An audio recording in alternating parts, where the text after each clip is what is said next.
like the dinosaurs. Maybe the Jurassic World franchise needs to go extinct. Maybe.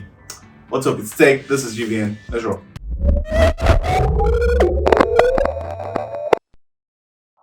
Hey, what's up? Welcome to the channel. This is GVNNaija, where we review movies, series, comics, animations, and video games. Now, this is a Jurassic World Dominion review. This is the third in the franchise. The first one was released in 2015, which I think was really dope. It starred Chris Pratt, whom reinvented himself from his Parks and Rec days to starring as Star-Lord, and now he's just doing a lot of stuff. I mean, if you have not seen Terminal List yet, I did a review. It's okay. He's dope in it. And yes, of course, there was the part 2, Fallen Kingdom, and now this is the part 3, Dominion. Now, Dominion continues as direct sequel to the second part. It continues with the story of dinosaurs and human beings. And one thing that you can tell for a fact is, even though there was dinosaur violence on human beings, not once in this entire movie did I see a scene where a human being actually went ham on a dinosaur. I don't know why. Maybe the producers were scared of PETA coming on their asses for attacking animals or something, because I just did not understand it. It looked weird, and I know I'm just jumping straight into the deep end with this review, but there is reason for it. So in one of the scenes where they were in Malta, their daughter had been kidnapped, and they are trying to find who kidnapped their daughter in order to rescue their daughter. And I'm talking about Chris Pratt's character. Now, these dinosaurs were unleashed on them, right? 4 of them. And the antagonist was like, all they need to do is see the laser, and when they see the laser, they will chase the enemy till the enemy is dead. Okay, fine. But then there are 4 men with pistols, Glocks, and there are 4 dinosaurs right in front of them, raptors. I mean, I can guess if there were 4 T-Rexes, right? You will have to run. But these were raptors. The 2 of you, a pistol in between you guys. And for some reason, you guys retreated and ran. And maybe I'll get to that. Okay, you're scared of their fast reflexes, and once you lose the first one, they can bite your hand off with the bullets, with the gun and everything. Okay, maybe there's an argument to be made for that. Maybe. Like, that's a slim chance of a maybe. But then, when one of them was being chased and he found himself sort of trapped in a corner, and this raptor was coming with his mouth, you have a gun. And somehow, instead of being pointing the gun at the raptor's face and just giving it to him, like, finish this thing, he was looking for a way out and tried to shoot a lock in order to get out. So I'm like, what is going on with the writing in this movie? That felt really off to me. And of course, eventually, he found a way to trap the raptor back in the cage. And I mean, even when the raptors were chasing Chris Pratt's character and he eventually got on the plane to escape, the other way, the raptor that made its way onto the plane was taking off first. The motorcycle hit the raptor and then it fell into the water. I'm just like, I don't remember. The only scene where a dinosaur died was when 2 other dinosaurs, the T-Rex and 1 other dinosaur, were fighting Gigantosaurus. 5 minutes later. I think it's Gigantosaurus. Yes, I think I got that right. And that was the only scene where I actually did see a dinosaur die. I don't remember any other scene where I saw a dinosaur die. It was crazy. And yeah, the entire premise around okay, the daughter being captured, which is great. I guess Chris's character capturing with Blue's child, which is like a genetic replica of Blue, being captured. I guess you can still make a case for it, because I mean, pets. I've owned pets before, and I know there is that kind of bond between a human and a pet or an animal that you love that many people might not understand. But then when you love an animal or something like that, yes, you can actually make a promise to it. So it sounded off to a lot of people when they heard him say he made a promise to a raptor. And I was like, yes, he did. It made sense to me. I think that part did not feel so off for me. I think that was the thing about this movie that I would say even sort of humanized the entire thing. There's also the part of the plot that involves the genetically modified locust, and the fact that it's clear that biosyn is behind it, because this locust will target other farms that are not using biosyn crops. So yeah, there is that.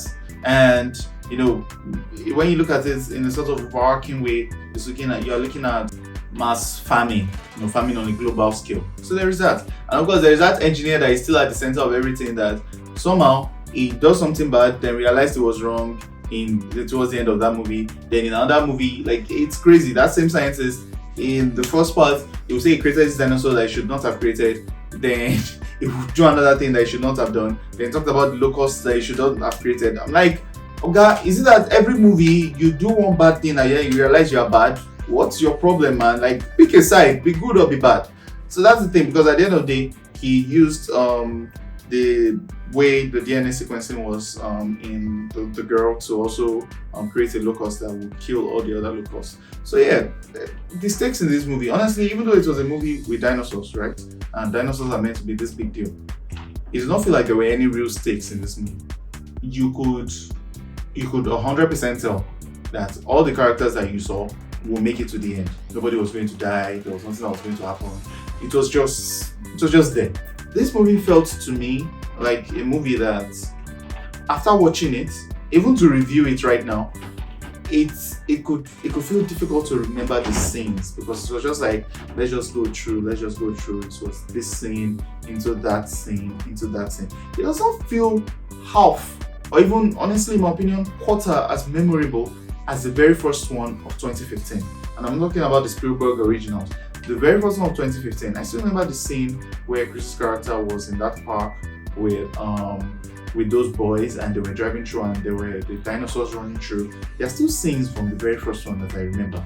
But see, this one, I don't remember much of it unless I am doing the review. So it's something that, I kid you not, if you had gone to the cinema to watch it, if someone asked you about the movie, maybe like 2-3 days afterwards, maybe you will remember how you felt, right?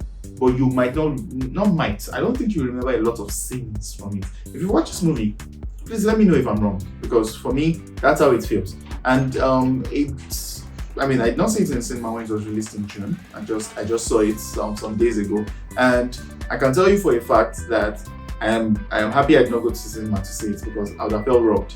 That's what this movie feels like to me.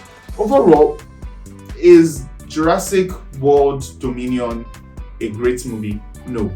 Is it good? Maybe. The jury's still sort of out on that one. What rating do I give it?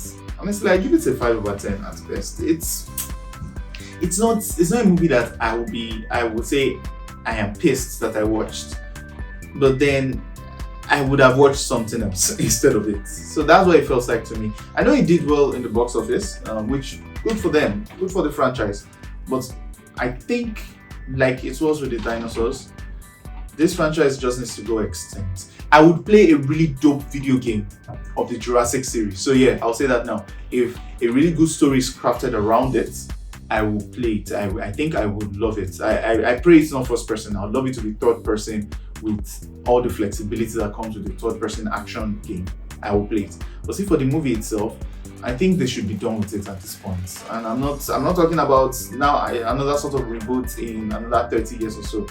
Unless you have a really, really, really, really good compelling story, I don't think we should make another one, because the antagonist was just meh, very let down. The dinosaur fights, I mentioned it earlier that there was no sort of like violence against dinosaurs. So the dinosaur versus dinosaur fight was where you actually see a dinosaur die.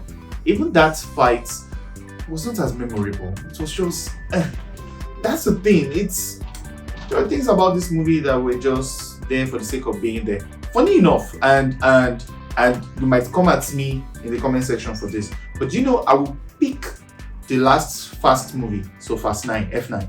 I'll pick that movie over this one. And now that's the thing, because here's the thing: when it comes to plots, both movies are pretty much on the same scale. The Fast franchise is something happened, some new high tech, whatever, family, dumb family.